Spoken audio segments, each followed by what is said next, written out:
রোবোটিক্সের কাজে বহুল ব্যবহৃত টিটি মোটর বা বিও মোটরের আরপিএম নিয়ে সবারই প্রশ্ন থাকে। পাওয়ার সোর্স অর্থাৎ ভোল্টেজ এবং কারেন্টের উপর ভিত্তি করে ডিসি মোটরের আরপিএম এ পরিবর্তন আসে। মোটরগুলো যেহেতু ব্যাটারি পাওয়ারেই বেশি ব্যবহৃত হয়, আমরা তাই বিভিন্ন ধরনের ব্যাটারির সাথে কানেক্ট করে সরাসরি আরপিএম মেজার করে দেখব।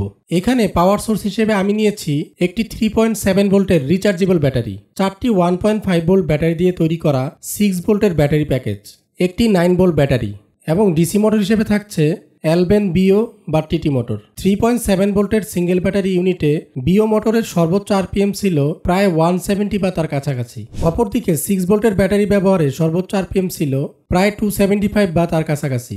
এবং সবশেষে 9 ভোল্টের ব্যাটারিতে আমরা সর্বোচ্চ আরপিএম পেয়েছি 350 বা তার কাছাকাছি।